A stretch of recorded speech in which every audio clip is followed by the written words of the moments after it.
Fala, Legião X, estamos no caminho das Índias, né? Hoje, mais uma vez, multiplicando as suas chances de aprovação, mas em um local um pouco diferenciado, no sul da Ásia, né? Meu amigo está até rezando aqui para você. É meditação, né? Meu amigo aqui, ele é, na verdade, um párias, né? Um intocável, uma caixa que eu não posso ter uma relação aqui mais íntima. Então eu não vou abraçá-lo, não vou tocá-lo. Sacanagem!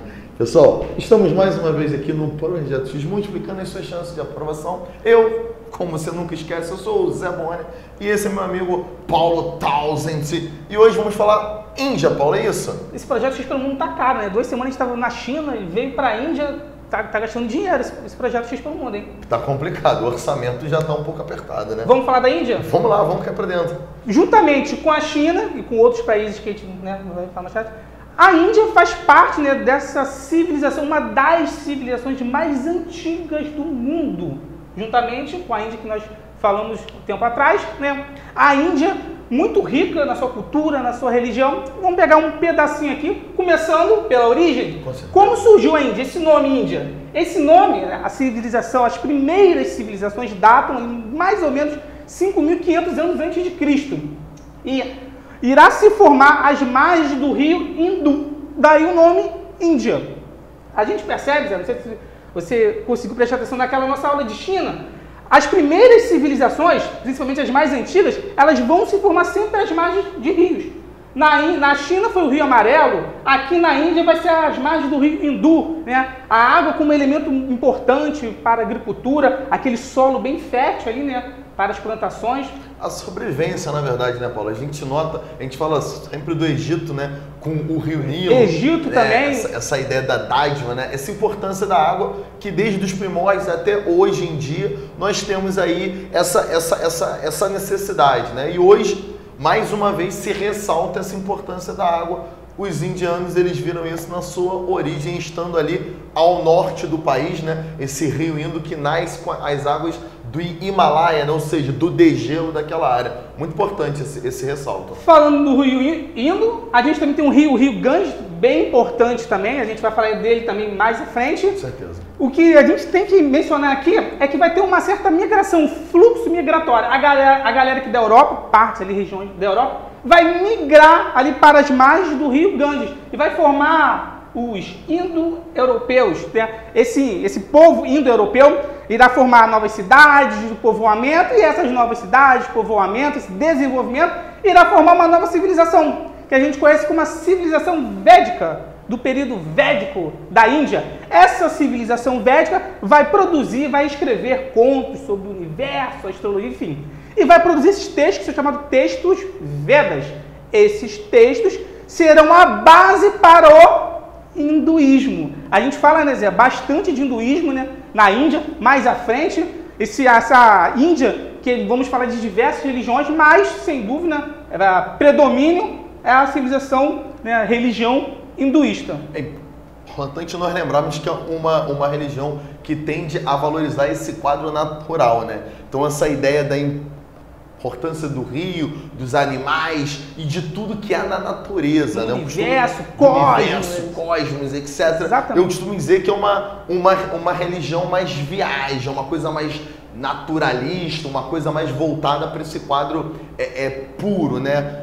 É interessante lembrarmos a importância que o hinduísmo ele tem para a população e a formação da sociedade parte daí, não é isso, Paulão? Lembrando que o hinduísmo, a principal característica é o politeísmo, né? O politeísmo, justamente. Só para ter uma ideia, chuta, quantos deuses e deusas mais ou menos a Índia cultua, a Índia tem?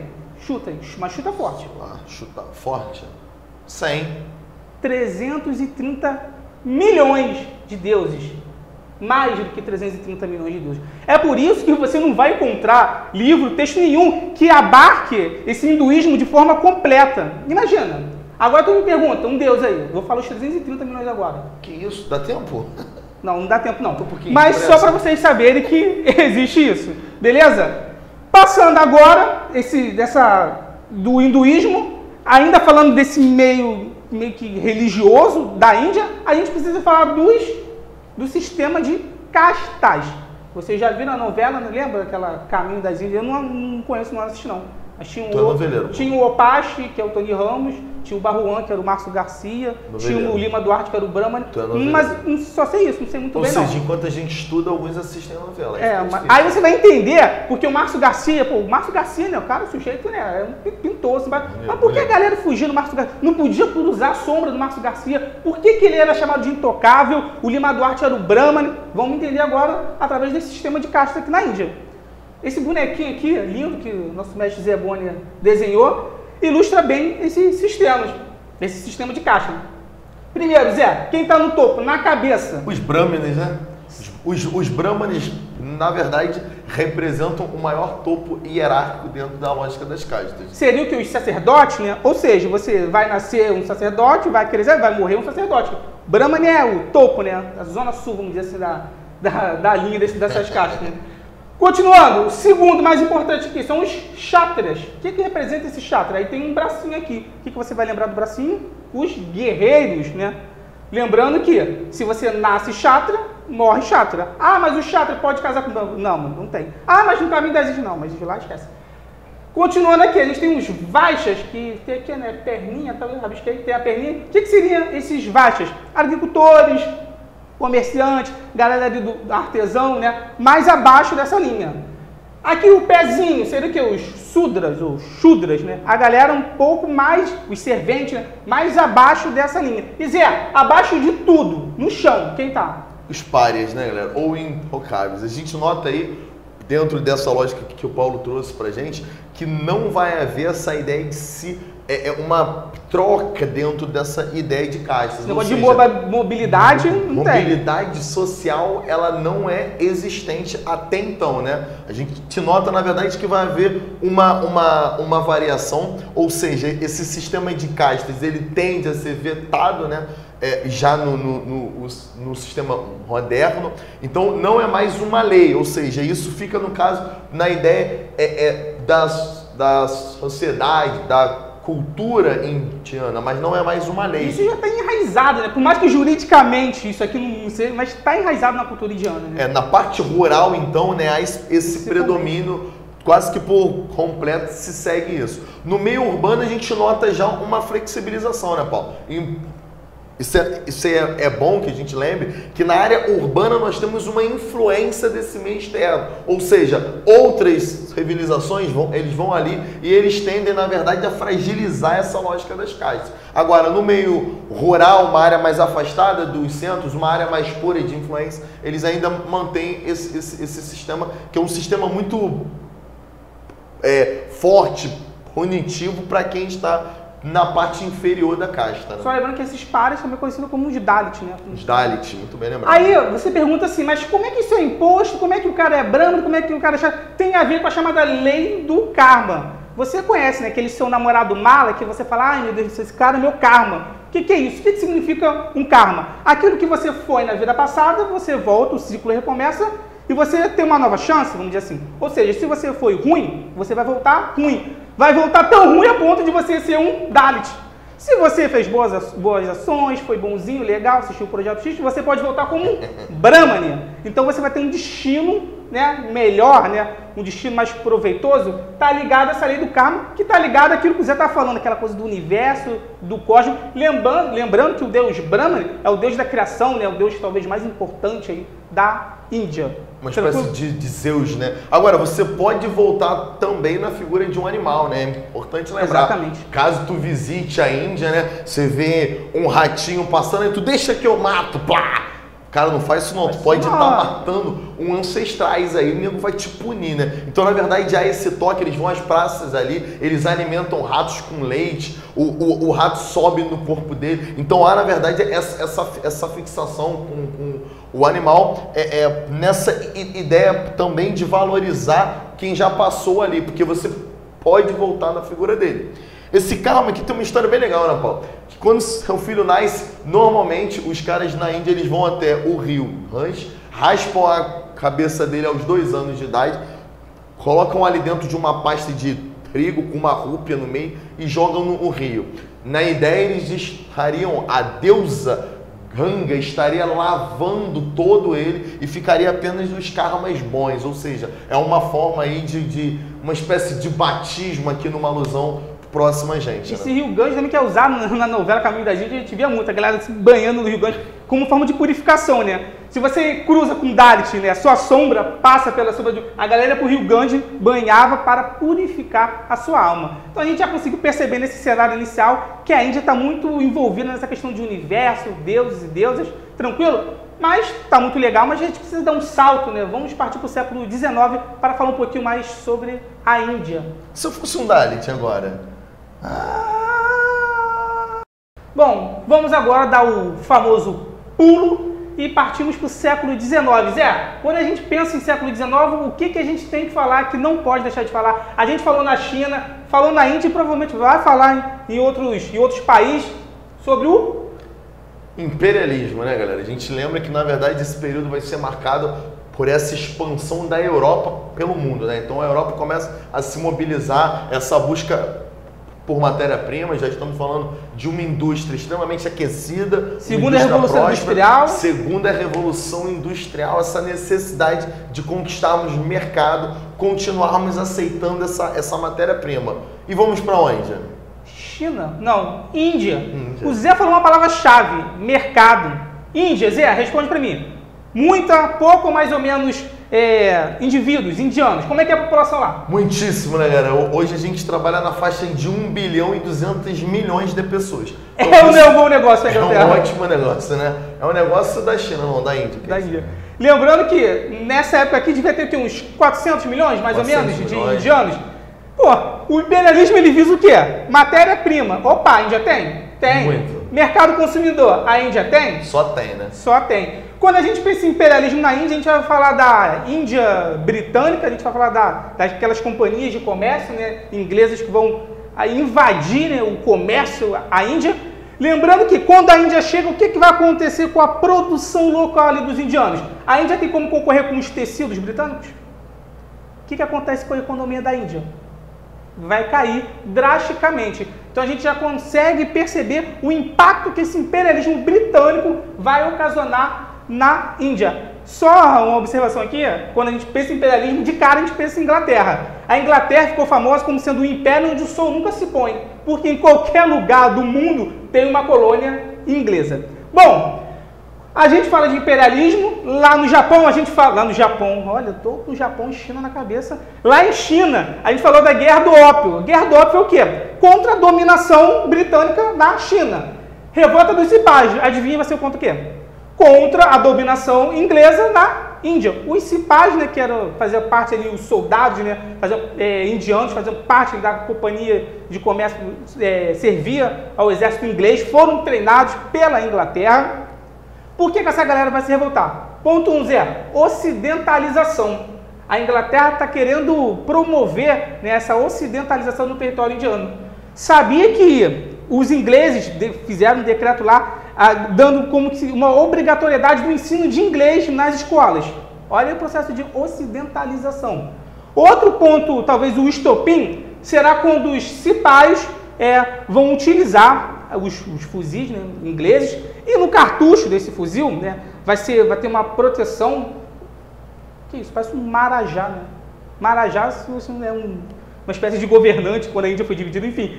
Esse cartucho, ele vai ser envolto sobre uma gordura animal da vaca ou do porco. Quando os indianos tinham que atirar, pegar o cartucho, eles arrancavam assim, essa proteção para colocar o cartucho. E olha o choque cultural. O hindu, a vaca é sagrada no hinduísmo. E os muçulmanos? O muçulmano não come carne de porco. Imagina você ter o contato com essa gordura animal. Isso vai ser um estopim para a revolta dos cipais. Posteriormente, essa companhia inglesa vai ser extinta, a rainha Vitória vai ser considerada a imperatriz da Índia e vamos ter fim, mais tarde, a esse imperialismo. Só lembrando que a Índia, né, ela já vem habitando o território da Índia faz tempo, né? Desde 1600, 1612, a Índia já começa a fazer suas incursões, a Inglaterra já começa a fazer suas incursões ali no território da Índia. Zé, dando mais um salto, a gente fala onde... O que é também bem importante da independência. É só pra gente fazer esse link aqui, galera, é Importante lembrar as altas reservas de carvão que a Índia Isso. possui, assim como uma alta produção de ferro, né? Então nós temos ali uma área muito importante para eles. E essa influência inglesa, ela é muito vital para que você lembre daquele macetinho, né? Que normalmente colônia inglesa tem uma alta produção de quê? Isso mesmo, de algodão, né, galera? Algodão. Porque a Inglaterra ela tinha uma alta produção têxtil, que é o que ela tenta levar para a Índia. E a gente lembra da figura marcante aqui do Gandhi, que vai dizer não à compra desses tecidos. Então a Índia ela é uma alta produtora de algodão até hoje. Importante você ter esse link aí na hora da sua prova. E essa independência, Paulo, o que ocasiona ela? Como é que foi? Foi pacífica? Foi bélica? Pacífica e bélica mas digamos que foi de uma forma pacífica, lembrando que a Índia... Caraca, tô falando de China, eu quero voltar na China. Vamos voltar. Lembrando que a Índia era um protetorado da Inglaterra, né? E o Zé falou o ponto-chave. Quando a gente pensa em independência, a gente lembra logo dessa figurinha aqui, né? O Mahatma Gandhi, né? Junto com o Nehru, grande figura que era líder desse partido do Congresso, né? Partido do Congresso Indiano, PCI. Bom, só lembrando, Zé, que em 1947 a gente já ocorreu a Segunda Guerra Mundial. Ocorre a Segunda Guerra Mundial, o que vai acontecer com a Inglaterra? Enfraquecida, né? Claro, qualquer guerra você tem perdas militares, econômicas, então a Inglaterra já não consegue sustentar mais as suas colônias na Índia. E também vai ter diversos movimentos emancipacionistas pipocando por aí, pregando essa descolonização. Tranquilo? E lembrando mais ainda, vai somando esses fatores aí. Lá na Inglaterra, em 1945, o Partido Conservador do Churchill vai perder as eleições para o Partido Trabalhista. E esse Partido Trabalhista já começa a acenar, já começa a falar de uma independência da Índia. Essa independência que vai ocorrer oficialmente 15 de agosto de 47. Zé falou uma coisa importante aqui, mencionou o Gandhi. O Gandhi pregava o quê, Zé, nessa luta com a independência? Esse processo mais pacífico, né? Exatamente. Uma luta sem esse embate direto ali para evitar perdas, né? Lembrando que o Gandhi ele formou-se em direito, foi advogado, estudou lá na Inglaterra, sofreu influências, leu diversos livros de filósofos e estudiosos norte-americanos, russos, e o Gandhi pregava a desobediência civil. O que é isso? O boicote aos produtos ingleses. Quer quebrar a Inglaterra? Na porrada fica difícil, né? Vamos quebrar o que economicamente? Proibição não, boicote esses produtos. O Gandhi, ele deixava de comprar produtos, ele deixava de seguir as leis britânicas. O Gandhi dizia, não, eu não reconheço essa lei, eu não sou inglês. O Gandhi fazia jejum. Ah, Paulo, mas e daí? O que tem o jejum? O Gandhi fazia jejum daí, ele que morra. Imagina se o Gandhi morre. O que acontece se um grande líder morre? Vira Marte. Isso é bom para a Inglaterra? Não.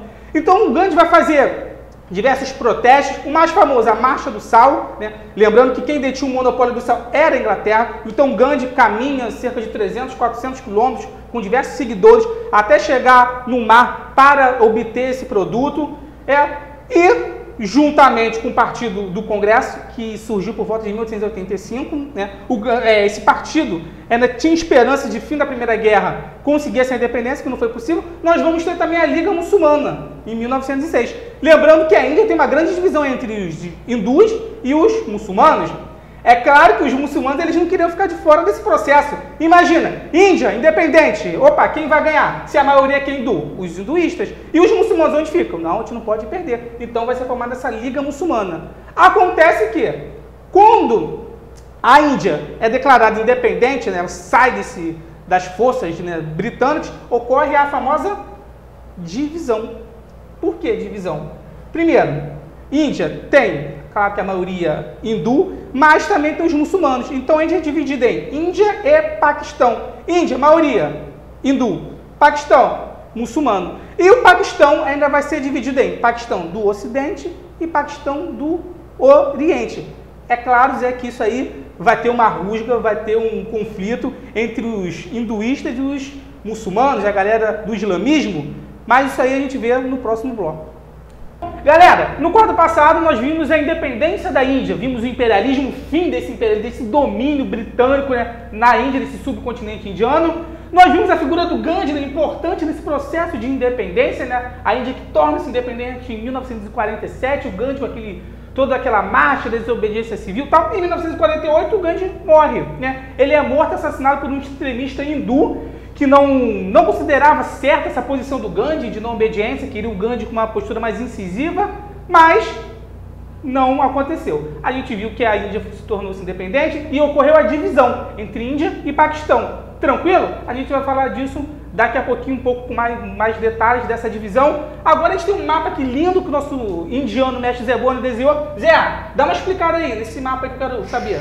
Justamente, a gente pega esse gancho aí, né, galera? Sempre lembrando que a Índia, ela adere o inglês como idioma oficial. Isso é muito importante. Então, no ensino médio lá e no superior, o inglês é a regra, né? Por que isso é importante pra gente? Porque permite a esse país estar mais integrado no sistema, principalmente informacional, né? A gente nota na Índia um destaque, né, muito bom e principalmente na atualidade, um país que estoura bastante.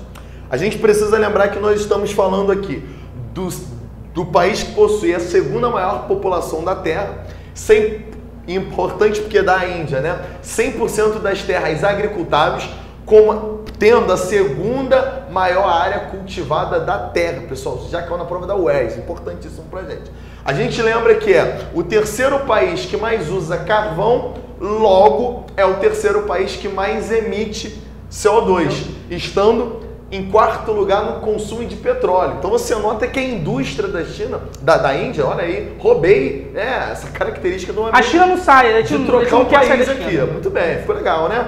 Gente, é Índia, estamos falando da Índia ainda, né? Bem, além disso, você tem um intenso consumo do ferro, estando na quarta produção de consumo de ferro. Importante lembrarmos aqui essa questão automobilística da Índia, né, Paulo? A gente nota que algumas empresas estão indo para lá. O destaque para a gente da Nissan, que é uma empresa japonesa, a Hyundai, que é uma empresa sul-coreana, que se muda para cá, levando a sua sede de produção, um centro de pesquisa, isso para bater de frente com a Mahindra, que é isso? É a empresa indiana de automóveis, que nesse ano de 2014, ela se muda para o Brasil. Então nós temos agora a influência do carro indiano. Vamos ver o que sai, né, Paulo? O pessoal tem automóvel, não é só elefante lá, o pessoal anda não, né?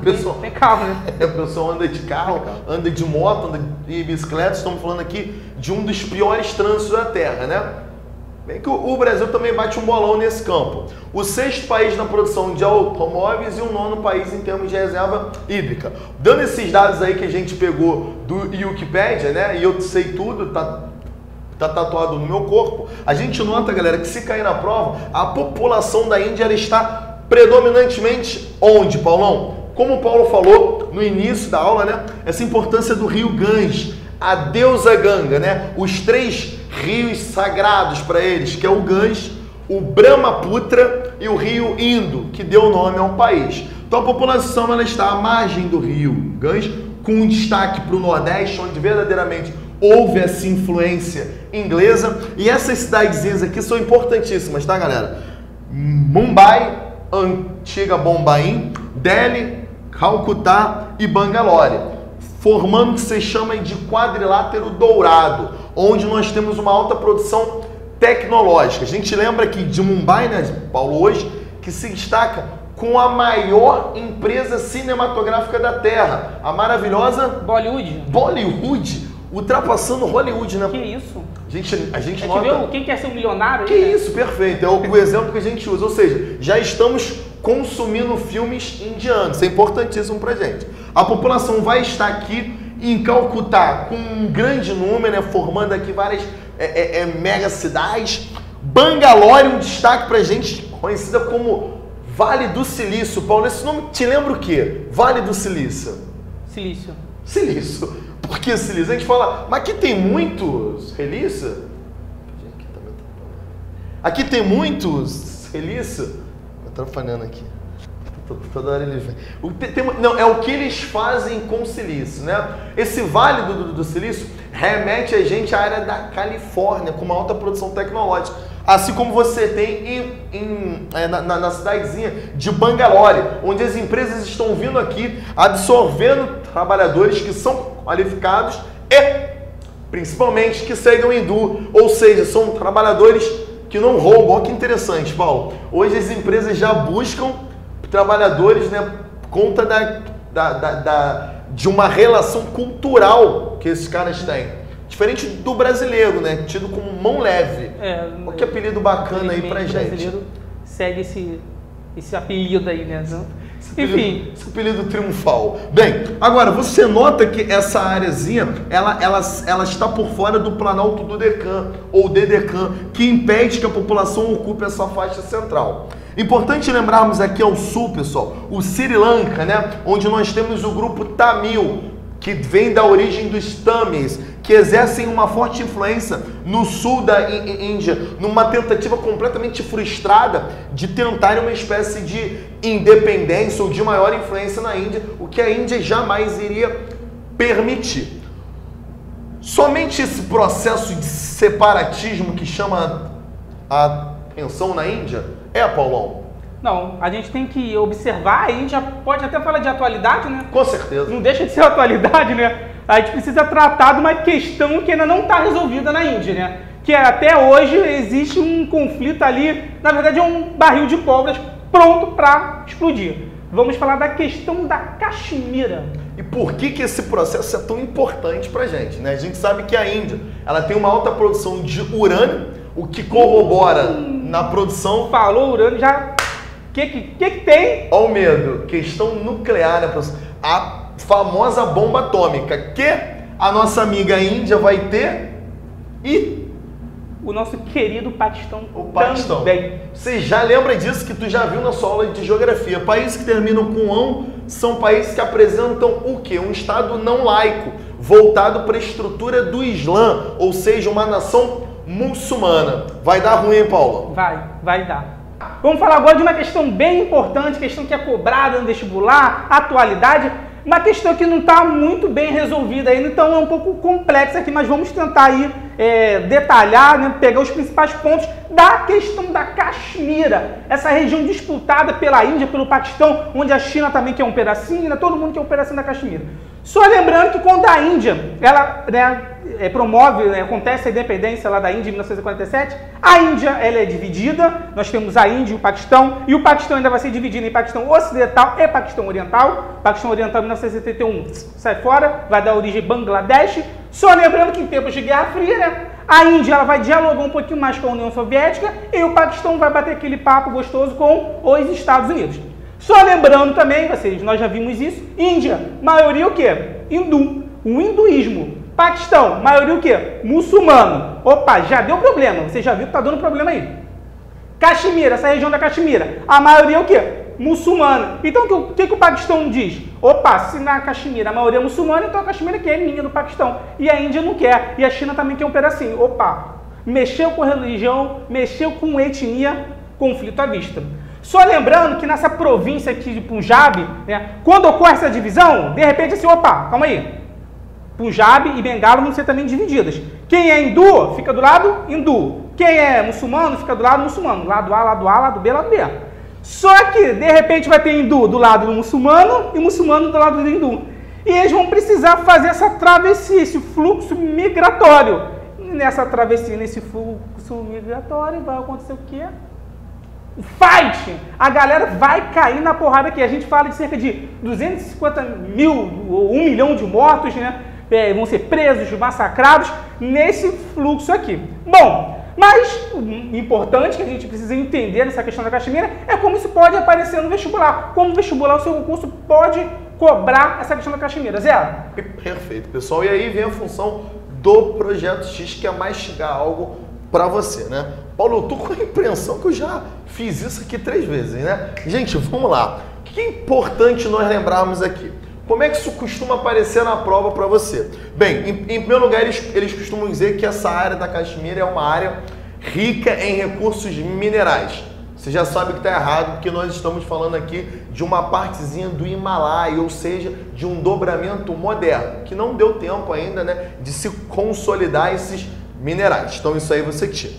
Eles costumam dizer que é uma região árida, por conta esse nomezinho, né, Caxemira, que é terra seca. Mas é aí que vem o grande bisuzão pra gente. O Paulo falou muito bem sobre a ideia do Punjab aqui. Pessoal, o que isso significa? Esse Punj significa 5 e Ab quer dizer água. Então aqui nós temos as 5 nascentes dos principais afluentes do rio Indo. Então essa área aqui é uma área muito importante por conta da questão hídrica, né? É a área de nascente dos principais rios dessa região. Então você nota que nós temos o rio Indo, que corre para esta área do oeste aqui.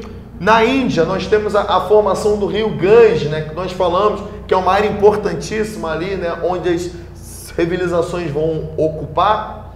E para a China aqui, nós temos o rio Brahmaputra, né? Bem, então o que você nota aqui? Que essa área ela tem a importância maior por conta da questão da água. Então na sua prova tem que aparecer o fator água. Esse gabarito ele tem que tangenciar isso. O que é bom que você lembre aqui, né? Que essa áreazinha aqui do sul da Caxemira, ele pertence à Índia. Essa áreazinha aqui pertence ao Paquistão. E a China também vai querer morder esse bolo aqui. E hoje eles têm a partezinha do Ladakh, que a Índia vem tentando, né, reanexar para o seu território. Show de bola, Paulão? Deu para pegar legal? Lindo. Só lembrando mais uma vez, já falamos, mas vamos falar de novo, porque isso é importante. O que a Índia possui e o Paquistão também possui? Que isso, cara? Isso mesmo, a famosa bomba, né? Então, a qualquer momento, essas duas regiões podem entrar em choque ali e aconteceu uma uma triste guerra. Então, a qualquer momento, nós podemos voltar aqui para estar gravando um X da atualidade e falando com vocês sobre os novos desdobramentos da questão da Caxemira, que é uma questão que ainda não está resolvida. Certo, Zé? Show de bola. Lindo, Índia, né? Gostou da Índia? Gostei muito, mas vamos fazer as malas, né? Vamos continuar aqui no Oriente, né? Vamos para outro lugar. Aí tá a surpresa, né? Surpresa. Valeu, Zé. Valeu, grande abraço, até a próxima. Pessoal, muito obrigado. Fique com a gente. Até a próxima.